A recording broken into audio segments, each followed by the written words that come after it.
yang menarik adalah dari 25 nabi dan rasul, itu cuma 4 loh yang Arab. Cuma 4 doang. Nabi Ismail. Enggak, Ismail itu bukan nama Arab.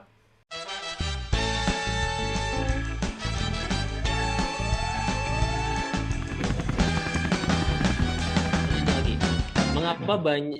Mengapa bahasa yang awalnya bahasa Arab itu dijadikan sebagai bahasa utama, sekarang bisa jadi banyak bahasa, Ustaz? Saya mau klarifikasi dulu. Nabi Adam bahasanya apa, Van? Nggak ada, nggak tahu kita, nggak dijelasin soalnya. Bukan bahasa Arab. Iya. Bukan bahasa Arab. Kalau kita belajar bahasa Arab, di dalam bahasa Arab itu ada nama-nama Arab, nama-nama Arab dan nama-nama non Arab, nama-nama ajam. Dan Oke. itu perlakuannya beda. Nah, yang menarik adalah dari 25 nabi dan rasul, itu cuma 4 loh yang Arab. Cuma 4 doang. Nabi Ismail. Enggak, Ismail itu bukan nama Arab. Oh, oh, namanya ya. Bapaknya Ibrahim. Ibrahim itu dari bahasa Ibrani. Ibrahim, Abraham, Afram. Afram. Anaknya namanya Ismail. Nabi Ismail itu dari Ahmad. bahasa Ibrani juga karena bapaknya Ibrani. Anaknya itu Nabi Ismail itu artinya Isma itu artinya dengar. Dari bahasa itu nanti bahasa Arab juga dengar kata sami'na wa ata'na itu sama dari kata itu Oke, sama. paham. Jadi mendengar. Kemudian Isma itu mendengar, il itu artinya Tuhan. Jadi Tuhan mendengar. Jadi Nabi Ibrahim kan doa lama banget tuh bertahun-tahun sampai dia tua pengen punya anak nggak belum dikasih kasih Dapat. sampai akhirnya kemudian lahir Nabi Ismail. Nabinya dinamakan Ismail karena ini adalah jawaban dari Tuhan yang sudah mendengar doaku. Itu bukan bahasa Arab. Hmm. Ismail itu bukan bahasa Arab. Keturunannya Nabi Ismail nanti jadi orang Arab, iya, tapi Nabi Ismail itu bukan orang Arab. Hmm. Nabi Ismail itu datang jauh dari kemudian bapaknya Nabi Ibrahim, ibunya dari Mesir, Oh, Siti Hajar itu. terus ceritanya sampai ke Mekah itu ya. Nah, ceritanya sampai ke Mekah. Nanti di Mekah baru kemudian datang satu kumpulan baninya Bani Arab, nikah sama Nabi Ismail, keturunannya jadi Arab. Kalau Gitu. Nabi Ismailnya bukan. Bukan. Jadi cuma ada 4 Nabi Arab. Nabi Muhammad, Nabi Hud, Soleh, satu lagi lupa. Ada 4 pokoknya. Syuaib. Nah, Nabi Syuaib. Nah, cuma ada Nabi 4 itu aja yang Arab. Yang lainnya bukan orang Arab. Jadi, ini pertanyaannya sudah salah dari ground up-nya. Bahasa pertama itu bukan bahasa Arab. Hmm.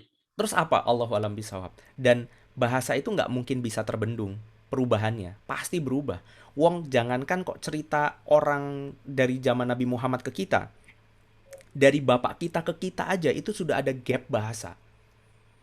Coba Oh, tanya tanya sama bapak antum, kira-kira bucin artinya apa tahu nggak? Gitu kagak ya. tahu lah. Iya, bucin, baper, gabut gitu kan ya. Apa gitu. Itu istilah-istilah baru yang orang sekarang punya. Dulu mungkin ada namanya, cuma udah nggak dipakai. Sekarang udah berubah lagi namanya gitu. Jadi bahasa-bahasa itu berkembang. Nah, sekarang yang jadi soalan itu adalah harusnya terjemah Quran berkembang. Bukan Qurannya loh ya. Terjemah Quran itu harusnya mengikuti perkembangan Dibahas. bahasa. Nah, cuma enggak masalahnya.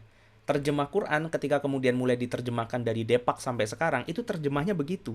Pernah nggak sih teman-teman nonton film apa kayak film Inggris tapi yang zaman dulu yang kerajaan-kerajaan yang oh my lord, why gitu. Jadi bahasanya tuh yang ada kayak gitu-gitunya. Itu kan orang Inggris sekarang udah nggak pakai lagi.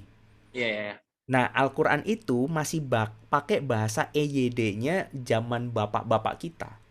Jadi kalau sudah anak-anak senja gini harusnya yang ayat-ayat yang tentang baper tuh pakai pakai bahasa-bahasa anak Iya. kekinian ya, Ustaz. Iya, makanya kan saya sering Kita sering masuk ya? sering sering nerjemah kan. Misalkan wa may yattabi'u aktsaruhum illa dzanna dan sebagian besar daripada orang itu sukanya baper gitu. Kalau saya nerjemahin kan saya bilang baper. Ada ayat baper.